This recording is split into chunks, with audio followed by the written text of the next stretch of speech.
జగన్మోహన్ రెడ్డి గారు ముఖ్యమంత్రిగా ఉన్నప్పుడు ప్రజల గురించి, ప్రజల ఆరోగ్య గురించి, వైద్య గురించి, అదేవిధంగా విద్య గురించి ఎంత గొప్పగా ఆలోచించినాడంటే ఆ రోజు అటువంటి కరోనామైన క్లిష్టమైన పరిస్థితి వచ్చినప్పుడు కూడా ఆయన ఆలోచించినాడు.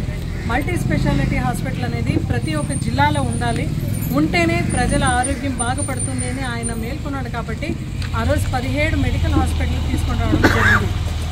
చంద్రబాబు నాయుడు గారు 14 ఏళ్ళు ముఖ్యమంత్రిగా ఉన్న ఒక్క మెడికల్ హాస్పిటల్ కూడా ఆయన తీసుకురాలేదు.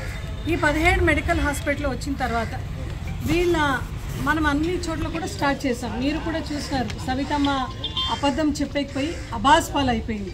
ప్రజలందరూ నవ్వుకున్నారు. రాష్ట్ర వ్యాప్తంగా హాఫ్ నాలెడ్జ్ సవితమ్మ గురించి అందరూ కూడా మాట్లాడుకున్నారు.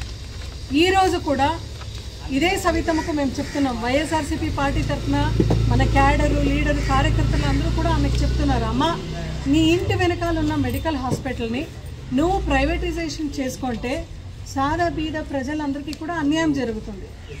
ఎట్లన్నా పోయి దయచేసి నువ్వు అధికారంలో ఉన్నావు, ఈరోజు మంత్రిగా నువ్వు ఉన్నావు, గవర్నమెంట్లో భాగంగా నువ్వు క్యాబినెట్లో ఉన్నావు కాబట్టి నీ పర్మిషన్, నీ సంతకం ఉంటేనే ఈరోజు పీపీపీ అనే దానికి కూడా ఒప్పుకున్నారు. లేదంటే క్యాబినెట్లో అప్రూవల్ లేదంటే ఖచ్చితంగా చంద్రబాబు నాయుడు గారు కూడా ఏం చేయలేరు. అటువంటి పరిస్థితుల్లో నువ్వు కుమ్మకి ఇచ్చినావు అంటే పీపీపీ విధానం కింద రావాలి అని.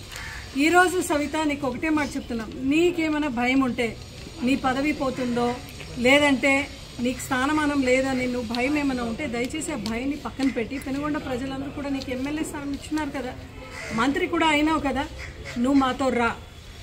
వైఎస్ఆర్సీపీ వాళ్ళు చేస్తున్న ప్రతి ఉద్యమాల్లో నువ్వు రా, నువ్వు కూర్చో, మేము తెప్పిస్తాం అది గవర్నమెంట్ కింద మెడికల్ హాస్పిటల్ అని.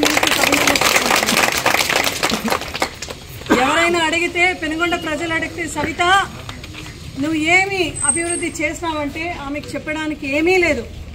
ఆఫీసర్స్ అసలే అడగరు, ఎందుకంటే ఆ ఆఫీసర్ పైన బొకేలు ఇసురుతుంది అని. అసలు ఆఫీసర్స్లో